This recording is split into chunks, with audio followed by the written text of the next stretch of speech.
Okay, I want to start with a mental image for you. Picture the ultimate basketball prototype. Hmm. You're probably imagining someone, what, 6'6", maybe 6'9" now, 40-inch vertical leap, runs the floor like a gazelle. Right. You're picturing a physical anomaly, someone who looks like they were engineered in a lab to play the sport. A LeBron, a Giannis. Exactly. Now delete that image. Just completely erase it. Okay. Replace it with a guy who runs like he's carrying a refrigerator on his back, barely jumps high enough to slide a credit card under his sneakers, Yeah. and honestly looks more like he should be fixing your plumbing than dropping 40 points in an NBA arena. And yet, that guy you just described, Yeah. if you ask the people who actually played the game, the Isaiah Thomases, the Magic Johnsons, certainly Michael Jordan, he might be the most terrifying player they ever faced. Today we are diving deep into the paradox of Larry Joe Bird. And I call it a paradox because, well, nothing about him makes sense on paper. It really doesn't. He's the hick from French Lick, who somehow saved a billion-dollar industry. He's this quiet introvert who became the greatest trash talker in the history of sports. It's a case where the stats, and believe me, the stats are impressive, they just don't tell the full story. You have to look at the context, the psychology. We're talking about a guy who mastered the game to such a degree that he didn't just play it. He sort of completed it. What do you mean by completed it? That's a strong phrase. Well, just look at the resume. Larry Bird is the only person in the entire history of the National Basketball Association. Oh, this is the one. This is the one. He was named Rookie of the Year, MVP, Finals MVP, All-Star MVP. And that's usually where it stops for the all-time greats. Right. But then he was also named Coach of the Year and Executive of the Year. That's just a ridiculous list. I mean, usually great players make for terrible coaches, and great coaches aren't necessarily great executives. Exactly.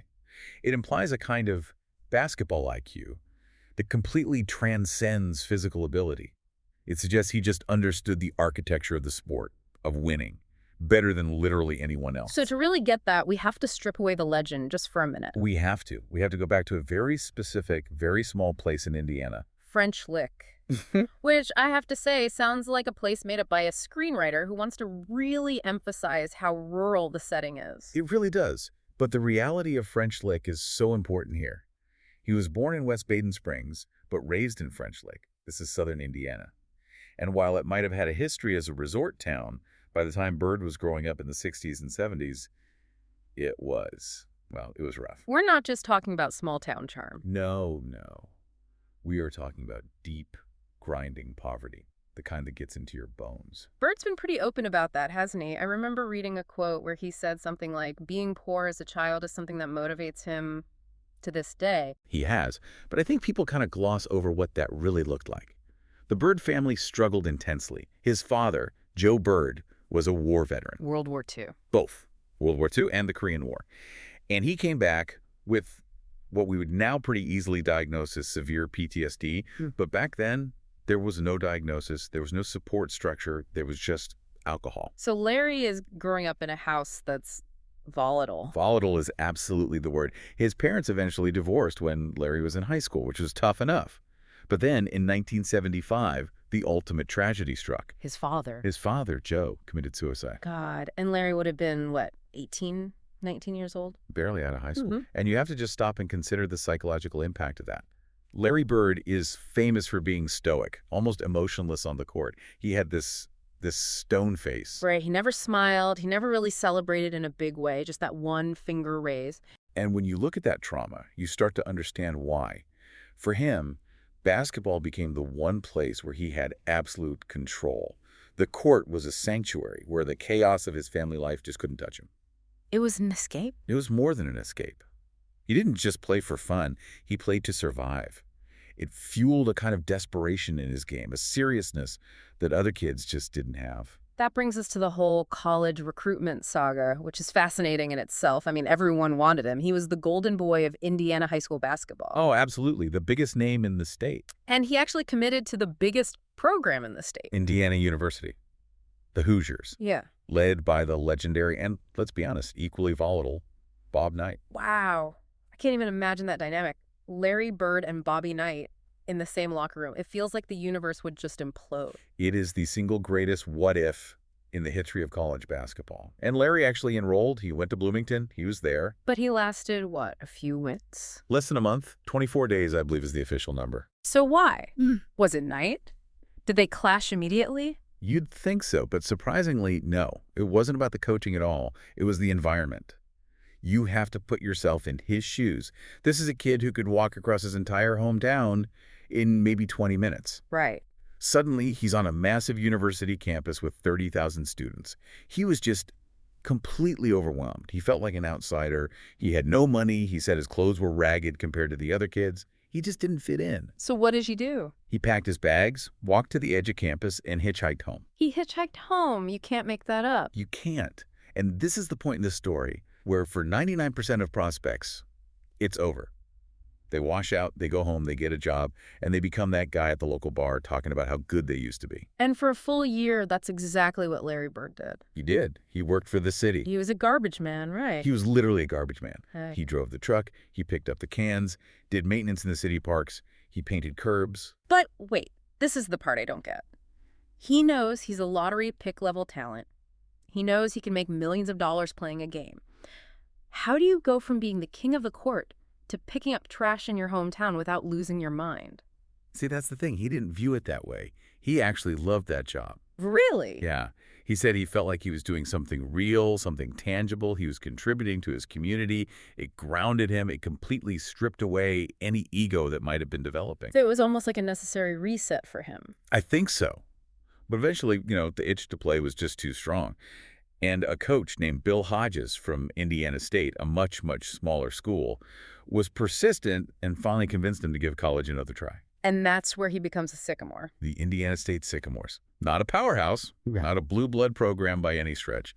But with Larry Bird, they became unstoppable. They went undefeated in the regular season, didn't they? 33-0. 33-0. An incredible storybook run.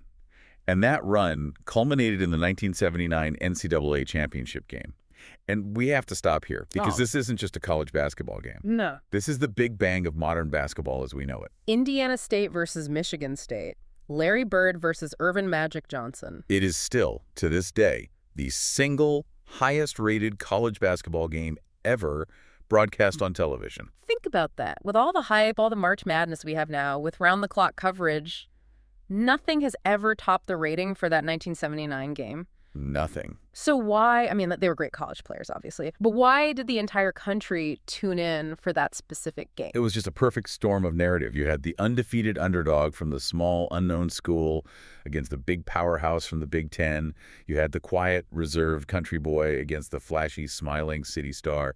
And, let's be honest, you had the race element, the Great White Hope, versus the charismatic black superstar. It was a narrative goldmine for television. A complete goldmine. And even though Indiana State lost that game, and Bird played poorly, by his own high standards, it didn't matter.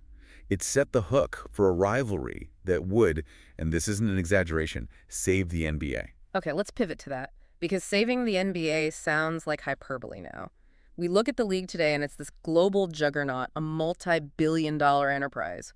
Was it really in that much trouble? It was on life support. I'm not kidding.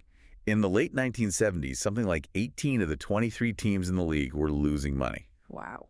The TV ratings were in the gutter. The NBA finals were actually broadcast on tape delay. Wait, tape delay? You mean you couldn't watch the championship live? You had to watch the 11 o'clock news first, and then they'd show you the game that had ended hours ago. The networks just didn't think anyone would watch it live in prime time. That is unthinkable now. Just absolutely unthinkable. It was a different world. The league had a massive image problem. Rightly or wrongly, it was perceived by a lot of America as too black for white suburban audiences, and there were rampant, widespread rumors about cocaine use throughout the league. The sponsors were running away. They were fleeing. Yeah. The league was teetering on the edge of irrelevance, and then in the fall of 1979, these two guys from that college championship game arrive. And not just to any team. No. It was scripted by the basketball gods. Yeah. They land in the two biggest markets on the two most historic, storied franchises. Larry Bird to the Boston Celtics, Magic Johnson to the Los Angeles Lakers. The contrast is what sold it, right? Yeah. You couldn't have designed two more perfectly opposite characters if you tried. That was perfect theater. You have Larry Bird, The white, introverted, blue-collar worker playing in Boston, a city that prides itself on grit. His game wasn't pretty, but it was brutally effective. And then you have Magic Johnson, the black, charismatic superstar with a million-watt smile playing in Los Angeles, the city of Hollywood and glamour. And his game was literally nicknamed Showtime, flashy no-look passes, coast-to-coast fast breaks. It forced everyone to pick a side. You were either a Bird person or a Magic person, a Celtics fan or a Lakers fan. There was no middle ground. Exactly. But here's the beautiful irony, and this is what makes their relationship so special in sports history. The media painted them as these bitter enemies, and for a long time, they really didn't speak to each other. But deep down, if you stripped away the skin color and the geography and the jerseys, they were the exact same person. How so? In what way? They were both obsessed, just utterly obsessed with winning. They were both pathologically competitive. They both cared more about making the perfect pass than scoring a point. There's a famous quote from a journalist who knew them both well, who said if you could take a chainsaw to their souls, they were identical. I love that phrase. And they were always watching each other, right? Even before the internet and League Pass. Oh, obsessively. Bird has said that the very first thing he would do every single morning was grab the newspaper to find the box scores and see what Magic did the night before. So if Magic had 30 points and 15 assists, Larry knew he had to go out that night and do something better. They were separated by a continent, but they were in this constant, silent competition. They pushed each other to heights they never, ever would have reached on their own. and their dominance was just total. I was looking at the list of NBA champions from that decade. Throughout the entire 1980s, every single NBA Finals featured either the Celtics or the Lakers. Every single one. It's staggering. They met head-to-head 3 times in the finals. Bird Celtics won in '84. Magic's Lakers won in '85 and '87.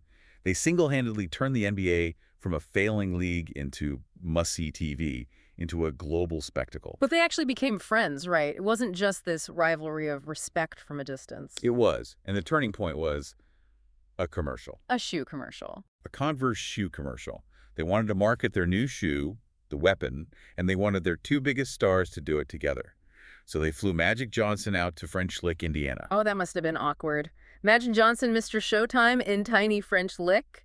It was incredibly tense at first.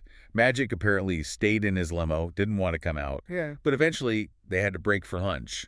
And Larry's mom, Georgia, had made lunch for the whole crew. So she invites Magic into the house. Wow. And you know how moms are. She wasn't intimidated by Magic Johnson. She didn't care about the Lakers. She just treated him like a kid who needed a good meal. So they're just sitting there eating casserole in Larry Bird's mom's kitchen. Right.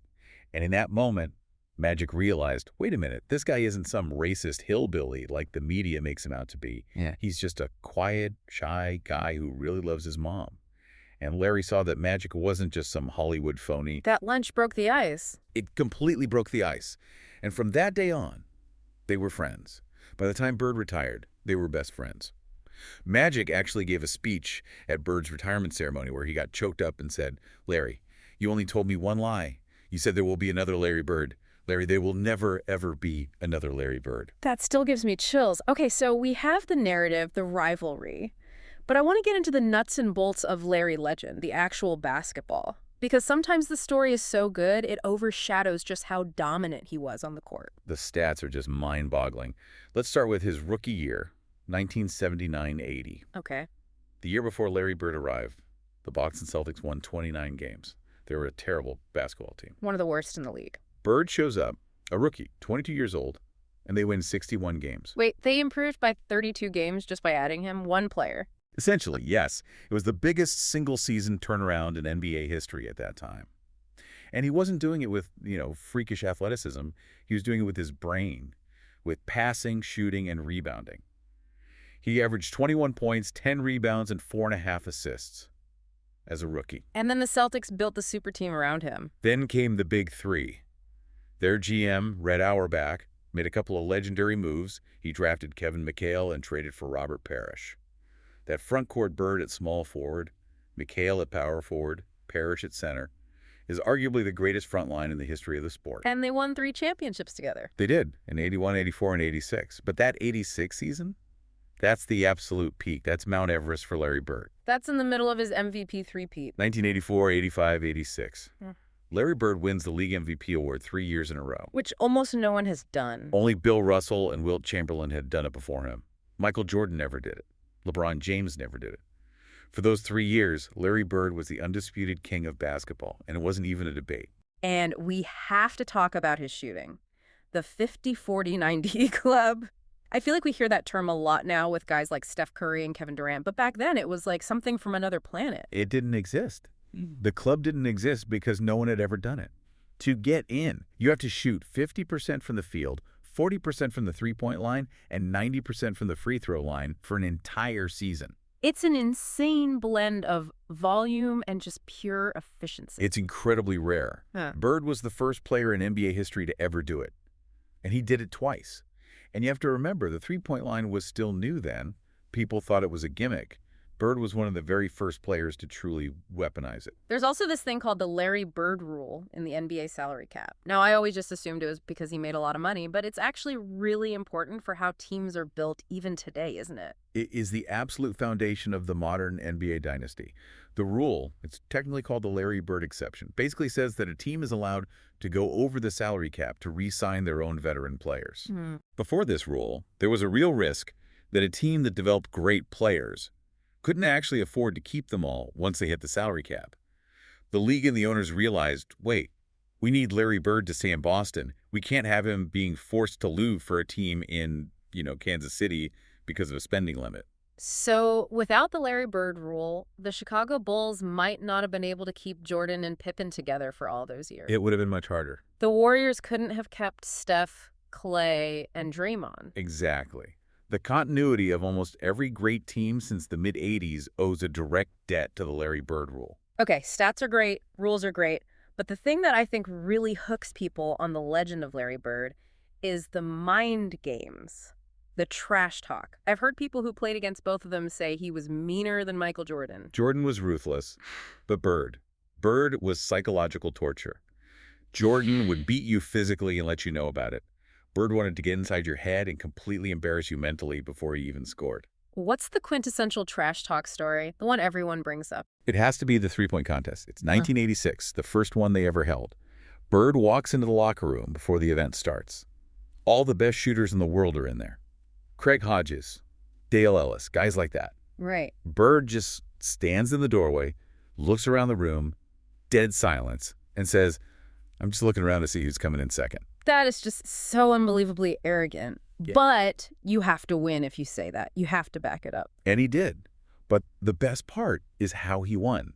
In the final round against Craig Hodges, he's shooting his last rack of balls. He gets to the final money ball, which will win it for him. He shoots it, and before the ball even gets to the rim, he turns around, raises his index finger in the air, and just starts walking off the court. And he did the whole thing without taking off his warm-up jacket. He won the title in his sweats. It was the ultimate power move. It's the disrespect. It's just fantastic. There's another one with Avier McDaniel, who was a really tough player in the league. Yeah. A scary dude they called the X-Man. Not someone you'd want to mess with. No. But Bird, during a game, tells McDaniel explicitly, I'm going to get the ball right here. And he points to a spot on the floor. And then I'm going to shoot it right in your face. And McDaniel knows exactly what's coming. He knows. The play happens. Bird gets the ball on that exact spot. McDaniel is right on him, playing perfect defense.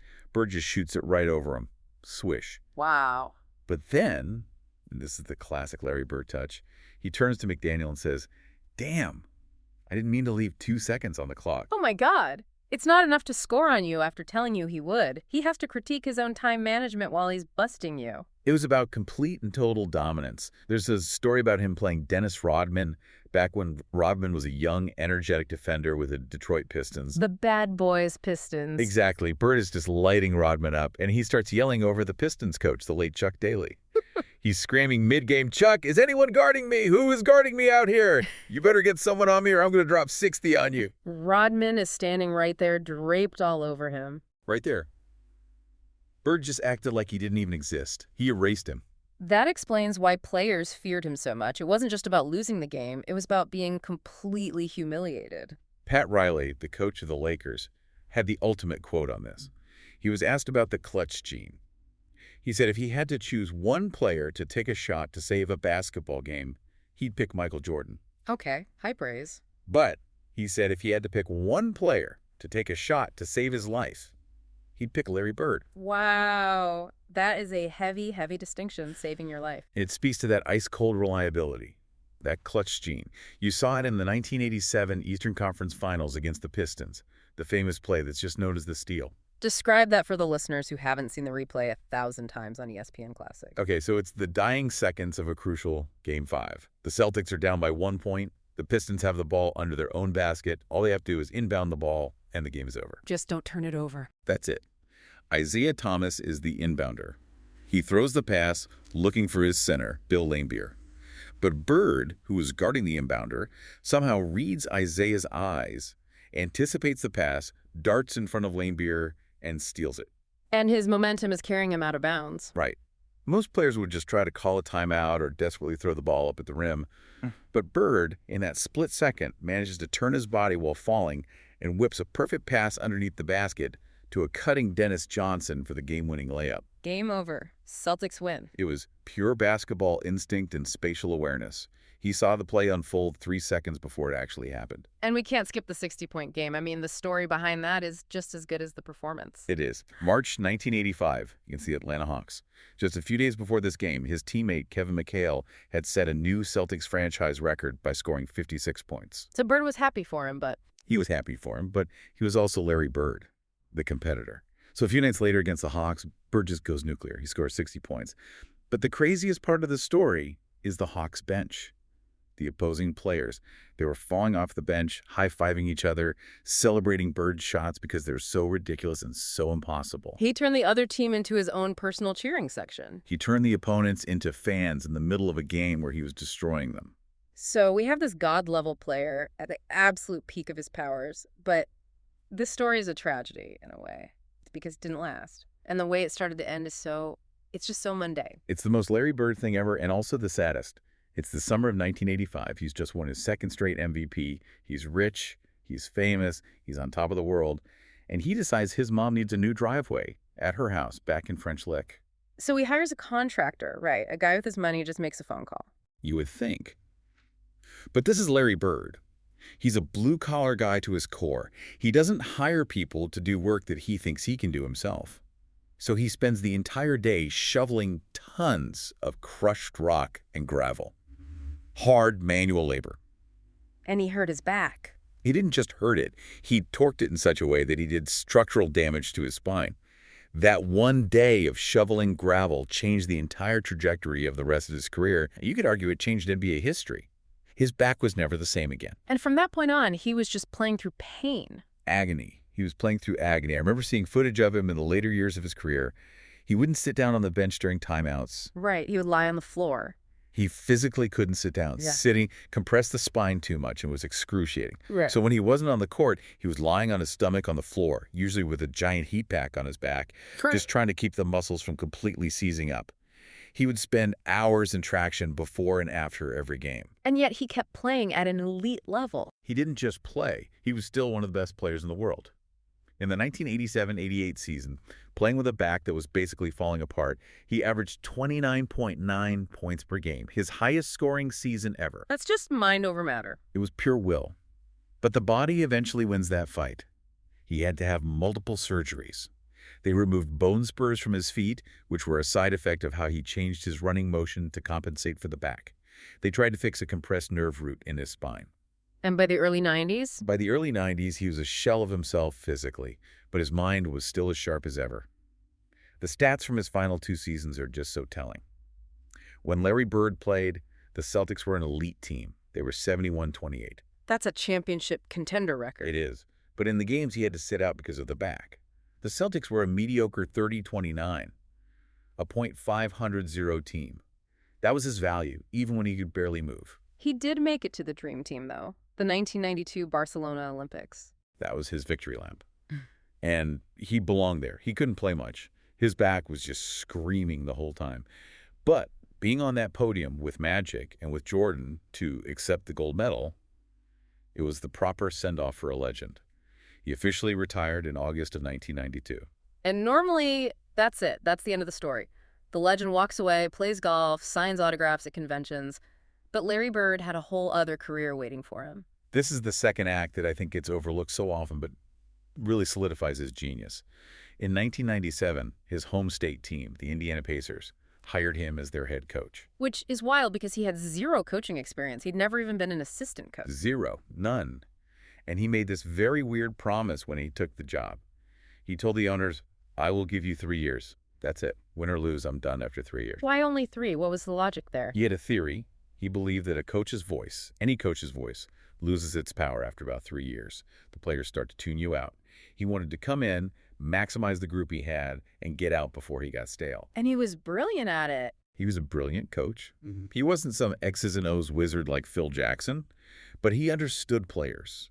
He knew how to manage massive egos because, well, he had had the biggest ego of all as a player. And he took that Pacers team far. He took a good team and made them great. He won Coach of the Year in his very first season, 1998. In that same year, he took Michael Jordan's Last Dance Bulls to a brutal 7 games in the Eastern Conference Finals. That was the hardest test Jordan's Bulls ever faced in their second three-peat. And then in 2000. In 2000, his third year, he took the Pacers all the way to the NBA Finals against the Shaq and Kobe Lakers. And then, true to his word, He resigned. 3 years, just like he promised. Done.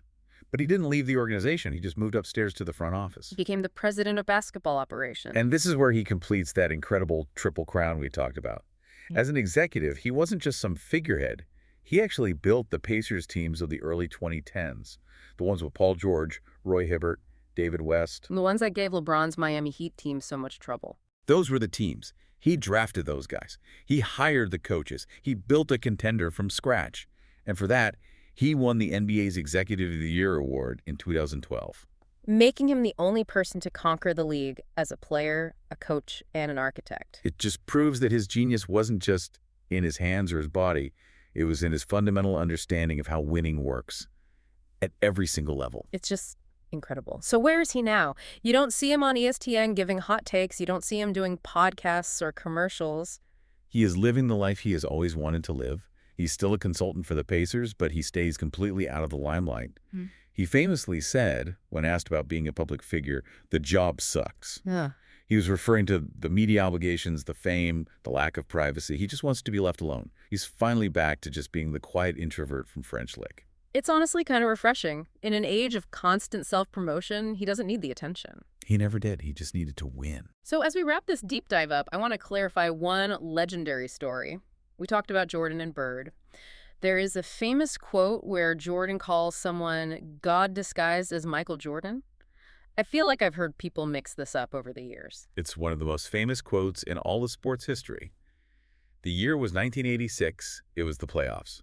A young Michael Jordan plays against the Celtics in the Boston Garden, and he drops 63 points. A playoff record that still stands to this day. Right. The Celtics still won the game, but Jordan was just an unstoppable force of nature. And Bird said the quote after the game? Yes. Larry Bird, who never, ever complimented anyone, went to the media and said, that wasn't Michael Jordan out there. That was God disguised as Michael Jordan. It was the ultimate sign of respect. Real recognizing real. Right. But here's the flip side that I think is even more powerful and a great thought to leave our listeners with. Years later, Jordan admitted that Larry Bird was the only player he ever truly feared. He was. Jordan wasn't scared of Magic's Lakers. He wasn't scared of the bad boy Pistons. He was legitimately intimidated by Larry Bird. He said, I had to figure out how to get past him, mentally and physically. That paints such a vivid picture. The man who everyone agrees is the greatest player of all time, the consensus GOAT, looking up at this slow white guy with a bad back from a small town in Indiana and thinking, how on earth do I beat him? It's a powerful reminder that before Jordan could claim the throne, he had to take it from somebody.